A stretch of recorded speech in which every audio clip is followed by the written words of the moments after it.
Hello friends, welcome to my YouTube channel NK academy. Friends, उसी topic को आगे बढ़ाते हुए मैं इस वीडियो में आपको एक नए कॉन्सेप्ट पर बात करूंगा।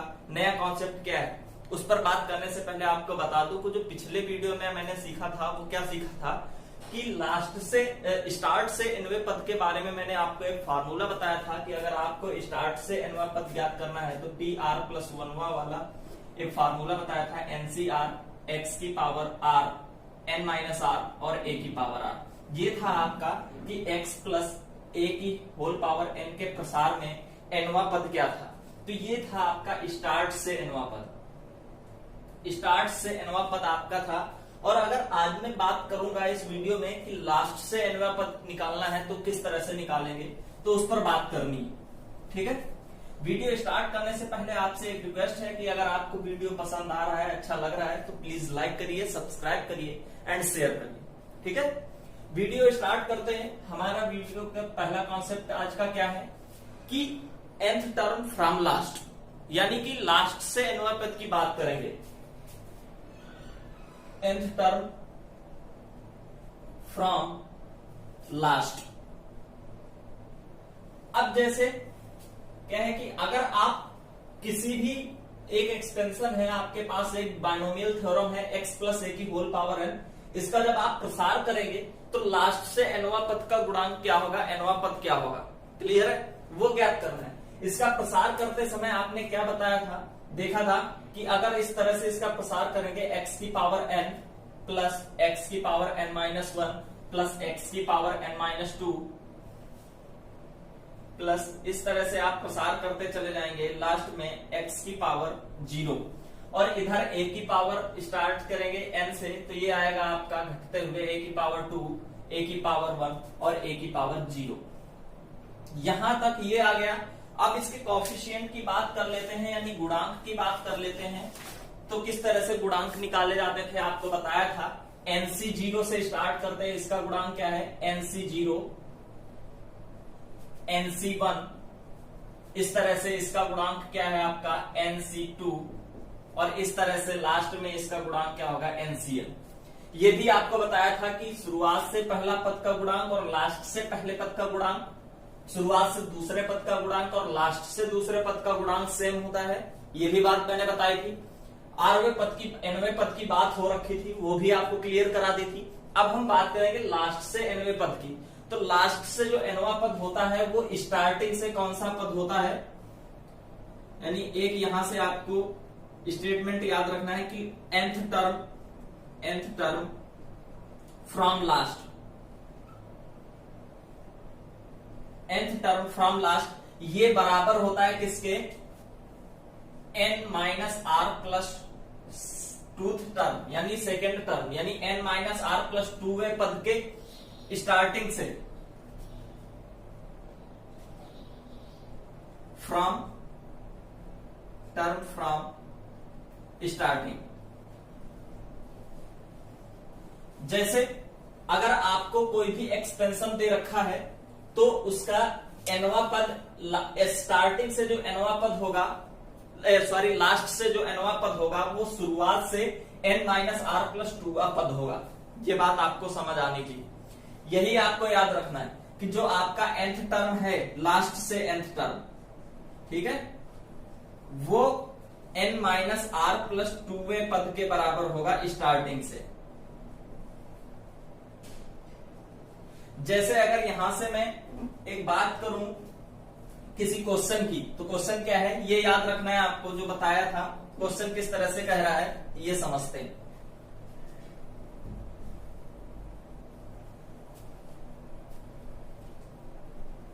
क्वेश्चन क्या है, x प्लस 2 बाई एक्स की होल पावर 9,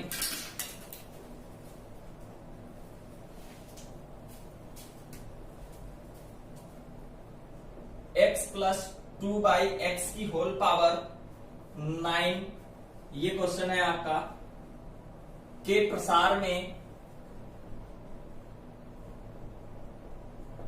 अंत से चौथा पद क्या होगा।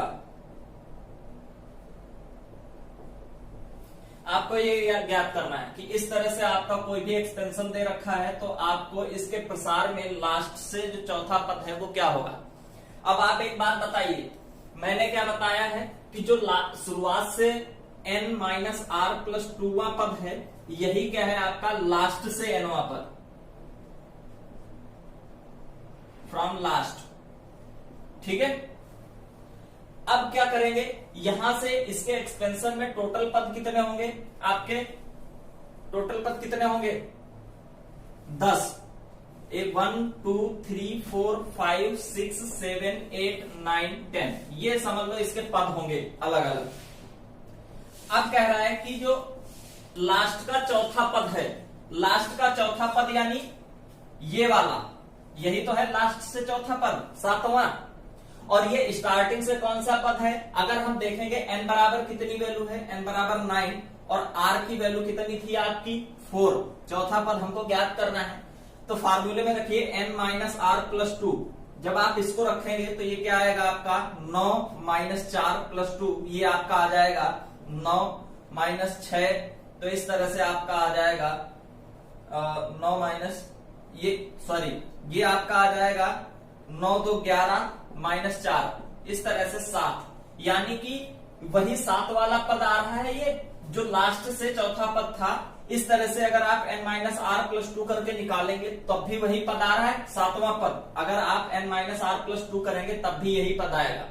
यानी आपको याद रखना है कि जो nth टर्म फ्रॉम लास्ट है वो क्या होगा, स्टार्टिंग से n माइनस आर प्लस 2 पद के बराबर होगा। ठीक है, अब बात करते हैं इसको सॉल्व करने की, किस तरह से सॉल्व करेंगे। देखिएगा ये क्या कह रहा है, अंत से चौथा पद ज्ञात कीजिए। तो इसके प्रसार में हमें फार्मूला जो अभी बताया था मैंने आपको, n माइनस आर प्लस 2वां पद फ्रॉम स्टार्टिंग से,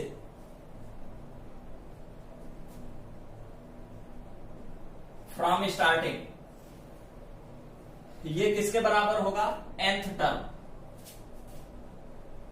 फ्रॉम लास्ट। क्लियर है। अब बात करेंगे इसमें n की वैल्यू पुट करते हैं, n कितना है आपका 9, और r क्या है चौथा टर्म, जो भी टर्म आपको निकालना वो क्या है आपका nवां पद या rवां पद, तो r बराबर क्या है 4 और n बराबर 9, तो r बराबर 4। अभी आप इसमें रखेंगे तो 9 माइनस 4 प्लस 2, तो ये आप इसको सॉल्व करेंगे तो ये आएगा 9 2 11 माइनस 4, 11 माइनस 4 यानी 7, जो 7th टर्म है, यानी कि स्टार्टिंग का जो 7वां पद है, स्टार्टिंग का इसके प्रसार में जो 7वां पद होगा वही तो लास्ट से चौथा पद होगा। ठीक है, यहां तक समझ आ रही। जैसे पावर 9 है तो 10 पद होंगे, 10 से 10 9 8 7, जो चौथा पद होगा वो 7वां पद होगा, स्टार्टिंग से 7वां पद। ठीक है, और लास्ट से चौथा पद वो भी 7वां होगा। तो अब 7वां पद हमें ज्ञात करना है, यानी n बराबर क्या आपकी पता चल गई। 7वां पद किस तरह से निकालेंगे, जैसे nवां पद निकालते थे, nवां पद निकालने के लिए आपको क्या करना होता था, tr प्लस 1 वाला फार्मूला ज्ञात करना होता था। अगर आपको छठा पद निकालना है तो r की वैल्यू उससे 1 कम रखते थे, 7वां पद निकालना है तो 6 रखेंगे r की वैल्यू, 8वां पद निकालना है तो r की वैल्यू कितना रखेंगे 7 रखेंगे। इस तरह से हमको क्या ज्ञात करना है 7वां पद। तो 7वां पद ज्ञात करने के लिए हम क्या करेंगे, tn बराबर tr प्लस 1 बराबर ncr x की पावर n माइनस r और a की पावर r, ये फार्मूला आपका था। ठीक है, ये क्या था आपका फार्मूला।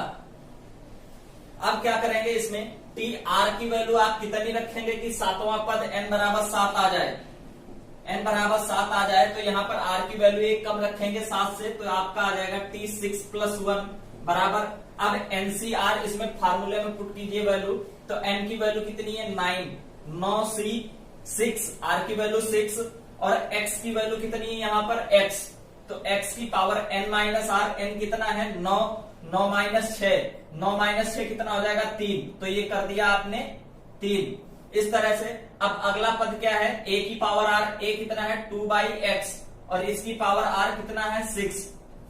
यहां तक आ गया समझ में। इसको सॉल्व करते हैं, क्या आएगा आपका 9c6 x की पावर 3 और 2 की पावर 6 अलग कर लिया और 1/x³ और इंटू 1/x³। तो एक्स क्यूब से एक एक्स क्यूब कैंसिल हो गया, ये एक्स क्यूब ऊपर चला गया तो एक्स की पावर -3, ये हो गया आपका एक्स की पावर -3।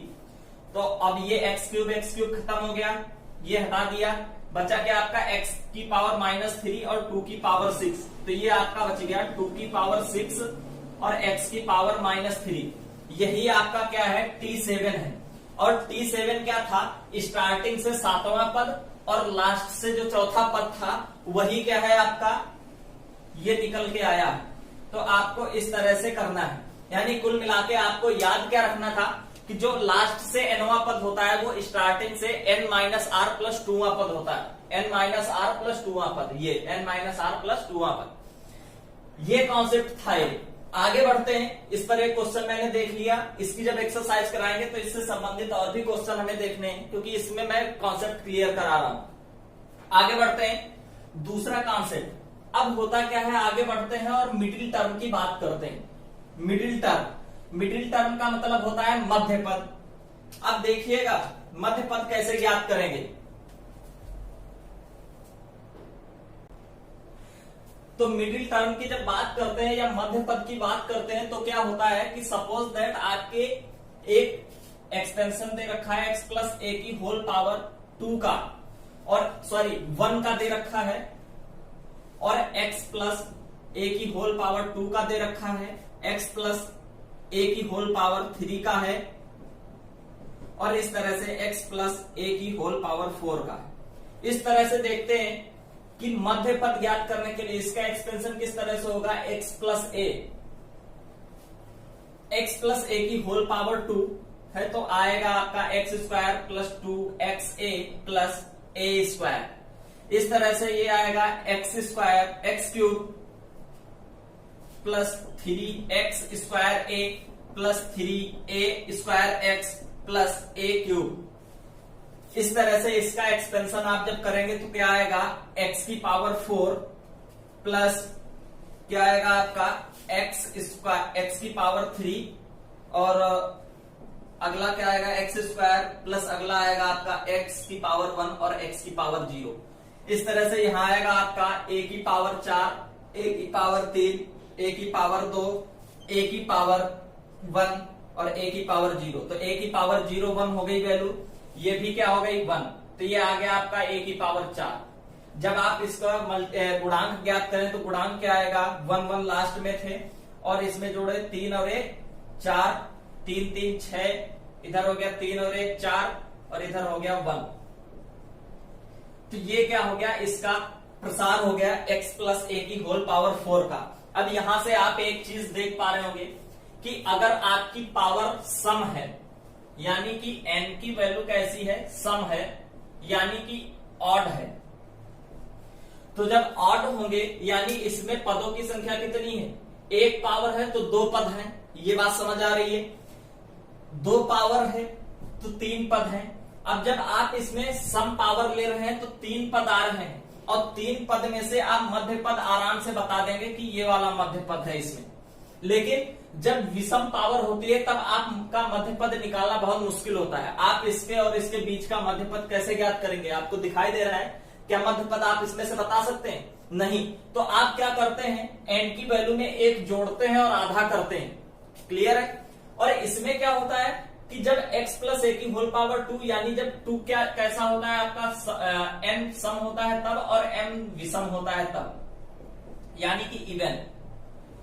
तो अब देखिएगा कि जब पावर 2 थी तब 3 टर्म आए थे, जब 3 टर्म थी तो उसमें से एक मध्य पद आपको मिल जाता था, मध्य पद आपको मिल जाता था। तो यहां पर मध्य पद क्या है, 2xa, यानी एक मध्य पद है।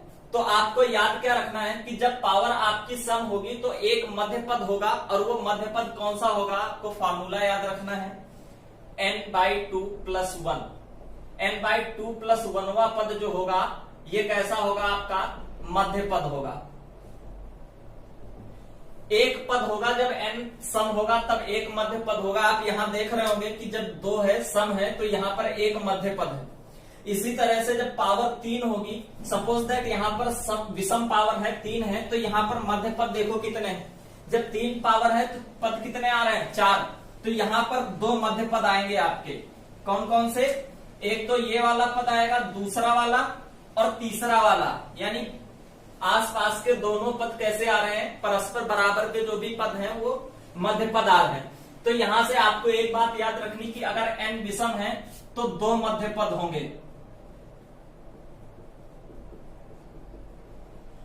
दो मध्य पद होंगे। और कौन से होंगे इस पर चर्चा कर लेते हैं। यहां पर समझिएगा थोड़ा कि आपको x की पावर 4 दे रखा है, यानी सम पावर है तो एक मध्य पद होगा।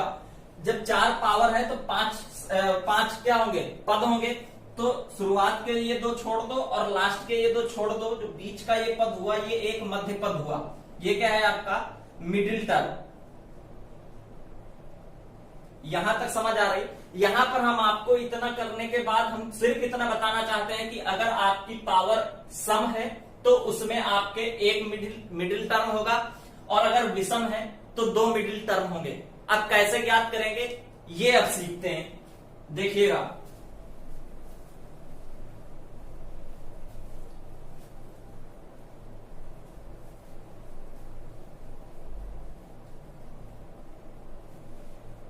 जैसे x प्लस ए की होल पावर n के प्रसार में, x प्लस ए की होल पावर n के प्रसार में अगर मध्य पद ज्ञात करना है, और यहां पर दो कंडीशन है कि अगर n आपका सम हुआ तो, n सम है तो जब सम होगा तो कितने मध्य पद होंगे, एक मध्य पद होगा, एक।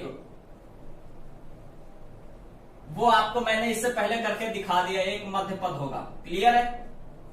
वो मध्य पद कौन सा होगा, n/2 + 1। अब सम है तो सम वाला सीधे सीधे ऐसे डिवाइड हो जाएगा। मान लिया n की वैल्यू आपकी 4 है तो 4 का आधा सिर्फ डायरेक्ट 2 हो जाएगा, तो इसमें जोड़ने की कोई जरूरत नहीं है, जोड़कर आधा नहीं करेंगे, आधा करके और एक जोड़ेंगे इसमें। तो इसका पद क्या होगा आपका n/2 + 1, n/2 + 1। ये आपका क्या है, मिडिल टर्म है।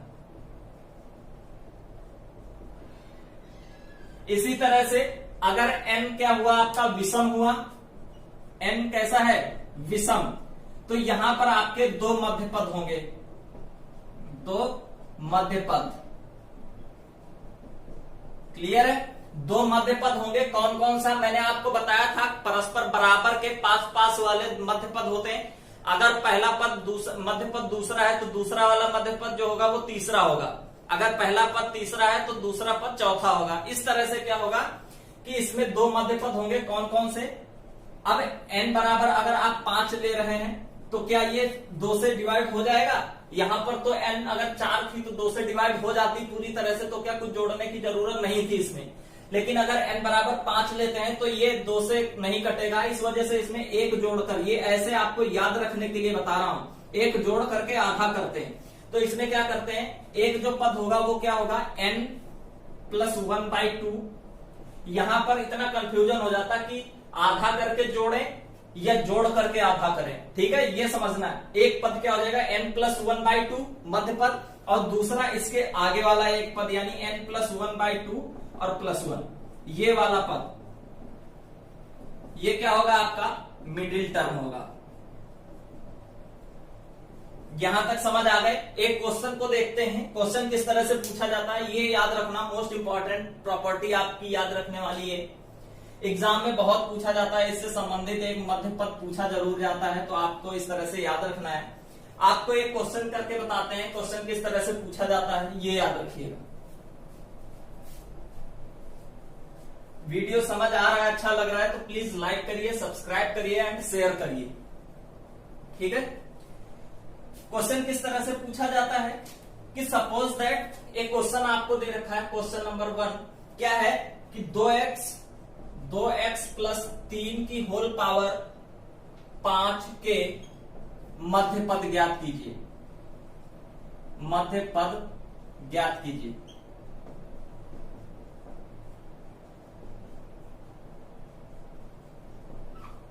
ठीक है। अब जैसे अगर आपको बता रहे हैं मध्य पद ज्ञात कीजिए, तो आपको दो चीजें यहां से मैंने पहले बता दी, पहले आज से जो भी वीडियोस आपके रहे हैं उसमें मैंने पहले बता रखा है कि अगर आपको मध्य पद के लिए चौथा और पांचवा पद आता है तो आप चौथा और पांचवा पद निकाल सकेंगे। हमको सिर्फ इतना ज्ञात करना है कि मध्य पद होंगे कौन कौन से, वो आप निकाल तो लेंगे ही। ठीक है, तो समझते हैं क्या करना है कि मध्य पद ज्ञात करना है। अब आप इसमें पावर देखिएगा, पावर आपकी सम है या विषम है, सबसे पहले इस पर बात कर लेते हैं। ये क्या लिखा है आपका, पावर क्या है, n बराबर 5 यानी कि विषम। और जब विषम होती है तो मैंने आपको बताया है कि दो मध्य पद होंगे। क्यों, क्योंकि विस्तार करेंगे तो इसमें 6 तक विस्तार होंगे, 6 पद आएंगे, पहला, दूसरा, तीसरा, चौथा, पांचवा और छठा। आप जब इसमें देख रहे हैं तो दो मध्य पद आ रहे हैं, दो शुरुआत के निकाल दो और दो लास्ट के निकाल दो, तो ये दो मध्य पद आ रहे हैं। यही आपको तीसरे और चौथे मध्य पद आपको ज्ञात करने, यानी कि इस तरह से। ये तो छोटा था तो आपने यहाँ पर करके देख लिया कौन कौन से आपको पद निकालने हैं, तीसरा निकालना है और चौथा पद निकालना है, ये दो मध्य पद निकालने हैं। लेकिन आपको सपोज दैट यहाँ पर पावर अगर 105 दे रखा है, तब आप क्या करेंगे, तब कैसे मध्य पद निकालेंगे, तो उस पर बात करते हैं। देखो मध्य पद निकालने के लिए इसमें कौन सा पद आएगा, तीसरा और चौथा। कैसे, मैंने बताया था कि अगर विषम है तो दो मध्य पद होंगे, पहला n+1/2 और दूसरा n+1/2 + 1वां पद। n की वैल्यू आप कितनी रखेंगे, 5, तो 5 और 1 6 को आधा करेंगे 3, और दूसरा आएगा 3 के एक आगे वाला यानी 4। ये क्या आएंगे आपके तीसरे और चौथे पद आपको निकालने हैं, और यही इसके मध्य पद होते हैं। तीसरा चौथा पद निकालने के लिए आप अब निकाल लेंगे कि तीसरा पद कैसे निकालेंगे, चौथा पद कैसे निकालेंगे। थोड़ा सा हिंट दे देते हैं, बाकी आप अपना आगे सॉल्व कर सकते हैं।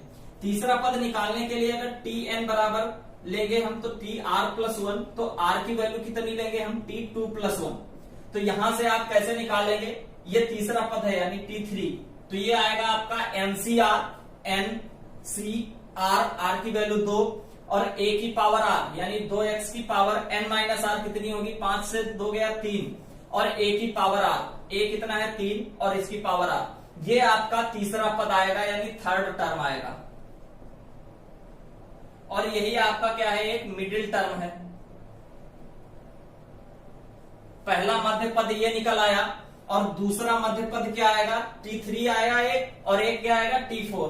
तो t4 कैसे ज्ञात करेंगे, t3+1 और इसको करेंगे NCr, NC 5C3 और 2x की पावर 5 - 3 यानी 2 और 3 की पावर 3। ये आपका आएगा फोर्थ टर्म, और यही क्या है आपका मिडिल टर्म है। ठीक है, बात आगे होगी समझ में। इस तरह से आपको क्या निकालना होता है, मध्य पद निकालना होता है। जब आपकी पावर विषम होगी तो दो मध्य पद होंगे, n+1/2 और उसके आगे वाला n+1/2 + 1 वाला। और अगर n आपका सम है तो आपके केवल एक मध्य पद होगा, n/2 + 1। क्लियर है, आगे बढ़ते हैं, आगे बात करते हैं। आपके सामने दो क्वेश्चन लिखे हुए हैं। पहला क्वेश्चन क्या है, पहला क्वेश्चन है 2x + 3 की होल पावर 8 में के प्रसार में मध्य पद ज्ञात करना है आपको, मिडिल टर्म। और दूसरा क्वेश्चन आपको दे रखा है x की पावर 4 माइनस 1/x की पावर 3 की होल पावर 11 का मध्य पद। ये दोनों आपको क्वेश्चन सॉल्व करने हैं और इनका ऑप्शन आपको कमेंट बॉक्स में लिखना है।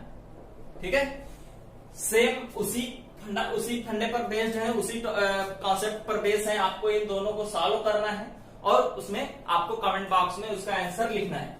आगे बढ़ते हैं, मैक्सिमम और मिनिमम वैल्यू की बात करते हैं। मैक्सिमम वैल्यू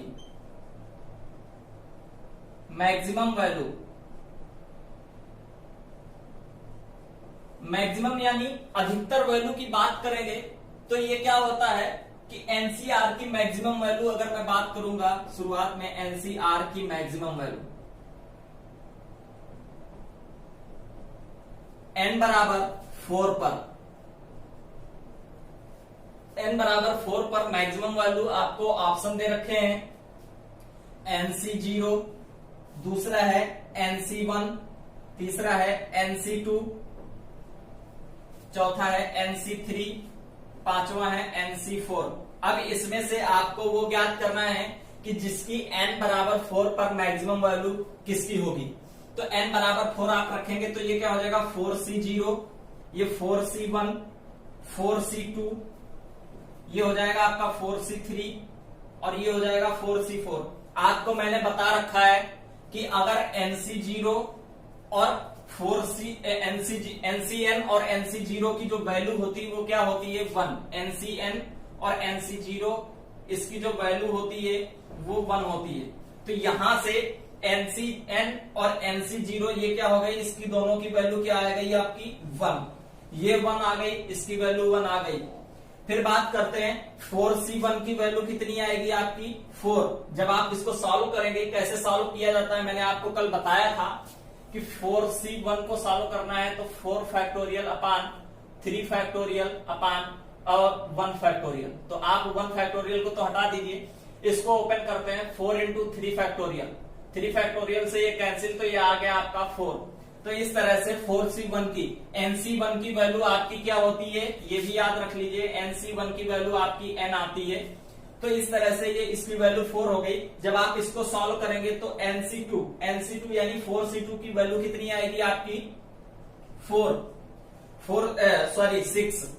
इसकी वैल्यू कितनी आएगी आपकी 6। 4C2 को उसी तरह से सॉल्व करेंगे तो इसकी वैल्यू आएगी 6 और 4C3 की वैल्यू आप ज्ञात करेंगे तो ये भी क्या आएगा आपका 4। ठीक है, इस तरह से आपको एक प्रॉपर्टी और ध्यान रखनी है, वो प्रॉपर्टी क्या ध्यान रखनी है समझिएगा, NCR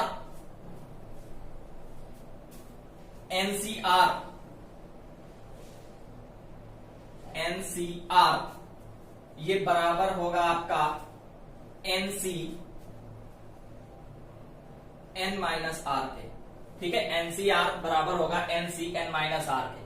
ठीक है, जैसे अगर आपको दे रखा है n कितना है आपका 4, तो 4C3 दे रखा है तो यहां पर इसका घट के आएगा 4C क्या नाम आपका 4C1, तो इसकी जो वैल्यू होगी वो समान होगी 4 होगी। ठीक है, आपको ये प्रॉपर्टी और ध्यान रखनी है।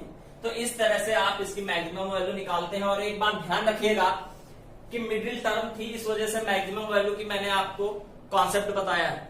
मैक्सिमम वैल्यू ध्यान रखने के निकालने के लिए आपको एक बात का ध्यान रखना है कि आप प्रसार किसी भी एक्सपेंस इसका करेंगे अगर आप, तो उसका जो मिडिल टर्म होता है वही उसका मैक्सिमम वैल्यू देता है। क्लियर हो गया। यहां से आपको एक बात ध्यान रखनी है कि जो इसके प्रसार में जो इसका मध्य पद होता है उसी की जो वैल्यू होती है वही मैक्सिमम होती है। ये बात आपको ध्यान रखनी है। ठीक है, जैसे अगर यहां पर मैं बात करूंगा 1 मिनट के लिए कि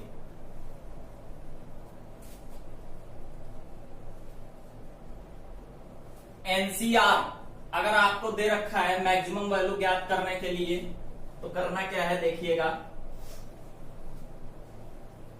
मैंने बताया मध्य पद पर मैक्सिमम वैल्यू होती है। तो अगर आपको एक प्रॉपर्टी दे रखी NCR वाली, जो अभी मैंने क्वेश्चन कराया था NCR, इसमें 2 तरह से आएंगे। पहला कि अगर आपकी n सम होगी और दूसरी जब n विषम होगी, तो आपको क्या करना है, जब n विषम होगी तब क्या है, इसमें जब विषम थे तब 2 पद होते थे, इस वजह से इसमें जो वैल्यू होगी 2 मध्य पद होंगे। यानी पहला मध्य पद होगा NC n+1/2। ठीक है, ये होगा। और दूसरा पद क्या आएगा आपका NC n+1/2+1। ये आपके 2 मध्य पद हैं और इसी पर आपकी मैक्सिमम वैल्यू निकलेगी। मैक्सिमम वैल्यू इसी पर निकलेगी। इसी तरह से अगर इसकी बात करते हैं तो सम में केवल एक मध्य पद होता था, वो भी क्या होता था n/2+1। ये इस पर आपकी मैक्सिमम वैल्यू देगा। क्लियर है, आगे बढ़ते हैं। यहां तक आपको ये भी याद रखना है। और अब लास्ट में आपका आता है कुछ बाइनोमियल प्रॉपर्टीज होती हैं जो कोफिशिएंट को लेकर के निकाली जाती हैं, वो आपको कैसे करनी है वो समझ लीजिएगा। इंपॉर्टेंट आती हैं, कुछ डायरेक्टली पूछ लेता है, उनको कैसे करेंगे आप समझिएगा। ये आपको याद रखनी है सीधे डायरेक्ट। ठीक है, और इस पर बेस्ड आपके कुछ न्यूमेरिकल्स हैं जो आपको एक्सरसाइज में देखने के लिए मिलेंगे। जो भी आपका वीडियो रहेगा एक्सरसाइज का उसमें आपको देखने के लिए मिलेगा। ठीक है, जैसे अगर हम बात करेंगे एक एक्सटेंशन करते हैं एक्स की पावर एन, तो ये आ जाएगा आपका NC0। अब मैं डायरेक्ट करता हूं, क्या है कि NC0 एक्स की पावर एन ए की पावर 0 रहेगा आपका, ए की पावर 0। अगला पद NC1 एक्स की पावर n माइनस 1 और ए की पावर 1। अब ये क्या हो रहा है, एक बढ़ता चला जा रहा है पावर और उसमें एक कम होता चला जा रहा है, प्लस NC2 एक्स की पावर n माइनस 2 ए की पावर 2। इस तरह से आप एक्सपेंशन करते चले जाएंगे और लास्ट में आपका आ जाएगा NCN एक्स की पावर 0 हो जाएगी ये, और ए की पावर n हो जाएगी। ठीक है, ये हो गया प्रसार। दूसरा प्रसार अगर मैं इसी की बात करता हूं कि x माइनस ए की होल पावर n की, तो आ जाएगा आपका उसी तरह से होगा। इसको माइनस ए को हम इस तरह से लिख लेते हैं x प्लस माइनस ए, x प्लस माइनस ए। तो जहां जहां ए होगा, जहां जहां जिस पद में ए होगा और ए की पावर अगर सम होगी तो वो पद प्लस का हो जाएगा। क्यों? क्योंकि माइनस ए के अगर पावर 2 कर दिया तो ये प्लस हो गया, इस वजह से अल्टरनेट चलने लग जाएगा, एक प्लस और एक माइनस। प्लस वाला किसमें होगा, जिसमें पावर सम होगी, और माइनस वाला जिसमें पावर विषम होगी वो होगा, देखिएगा NC0 एक्स की पावर n और ए की पावर माइनस ए की पावर क्या आ जाएगा आपका 0। जब माइनस ए की पावर 0 है तो ये माइनस क्या हो गया, प्लस, तो ये हो जाएगा आपका प्लस 0। समझना यहां से, ए की पावर 0 तो ये हो गया आपका 1। ठीक है, माइनस ए की पावर 0 प्लस अगला पद क्या है NC1 और x की पावर n माइनस 1 ए की पावर 1। अब देखिएगा ए क्या था आपका, माइनस ए था, तो यहां पर माइनस ए की पावर 1 हो जाएगा। अब माइनस ए की पावर 1 तो माइनस ए ही रहेगा, अब माइनस से बाहर आ गया तो ये पद आपका काहे का हो गया, माइनस का। इसी तरह से आप आगे चलते जाइए, NC2 एक्स की पावर n माइनस 2 और ए की पावर 2। माइनस ए की पावर 2 था, ए माइनस था, तो माइनस ए की पावर 2। अब माइनस का ए स्क्वायर प्लस का हो गया ए स्क्वायर, तो ये माइनस खत्म हो गया यहां से, यानी ये पद प्लस का आएगा। इसी तरह से अगला वाला पद जो आएगा वो क्या आएगा, NC3, यहां पर समझिएगा NC3 एक्स की पावर n माइनस 3 और ए की पावर माइनस ए की पावर 3। तो माइनस ए की पावर 3 ये कैसी है, विषम है, तो ये माइनस दे देगी, आगे बाहर आ जाएगा, तो ये वाला माइनस यहां पर आ जाएगा, प्लस की जगह क्या हो जाएगा, माइनस। तो इस तरह से आप अगर चलते चले जाएंगे तो लास्ट पद आपका आएगा -1 NCN एक्स की पावर 0 और ए की पावर n। यहां तक समझ आ गया। क्या था कि जब माइनस का था x माइनस ए की होल पावर n, यानी प्रसार जब आपको करना था तो आपका अल्टरनेट चल रहा है। माइनस का a था, तो जो भी जहां जहां पर माइनस ए होगा, माइनस का ए होगा, वहां पर क्या होगा, अगर पावर उसकी सम है तो वो तो कैसे हो जाएगा, पॉजिटिव हो जाएगा, और विषम है तो वो निगेटिव पद दे रहा है, यानी एक प्लस होगा एक माइनस, एक प्लस एक माइनस, यानी कि माइनस कौन सा होगा, जिसमें 1 पावर होगी, 3 होगी, 5 होगी, 7 होगी, इस तरह से विषम वाले जो होंगे, और सम वाले में पद प्लस के होंगे। क्लियर है? यहां से ये दो चीजें क्लियर होनी चाहिए, पहली बात। तो आगे बढ़ते हैं, अगली बात करते हैं। तो इस तरह से इसका प्रसार किया जाता है। जब भी आपको x प्लस ए और x माइनस ए में आपको क्या याद रखना है, माइनस वाले में अल्टरनेट चलता है और प्लस वाले में सारे पद आपके प्लस रहते हैं। और ये क्या होता है आपका, इसमें लास्ट टर्म यानी अंतिम पद होता है, और यहां पर क्या है, इस तरह से इसका एक्सपेंशन करेंगे। तो ये था आपका आज का वीडियो। अगर आपको पसंद आ रहा है, अच्छा लग रहा है, आपके लिए हेल्पफुल रह रहा है, तो प्लीज लाइक करिए, सब्सक्राइब करिए एंड शेयर करिए। ठीक है, मिलते हैं अगले वीडियो में। एक नए कुछ आपके बायनोमियल एक्सपेंशंस के वो रह गए हैं, बायनोमियल कोएफिशिएंट रह गए हैं, उनको आपको सॉल्व करना है, उनको किस तरह से करते हैं वो बताना है। तो मिलते हैं अगले वीडियो में, तब तक बने रहिएगा हमारे साथ। और अगर आपको अच्छा लग रहा है, वीडियो पसंद आ रहा है, आपके लिए हेल्पफुल रह रहा है, तो प्लीज लाइक करिए, सब्सक्राइब करिए एंड शेयर करिए।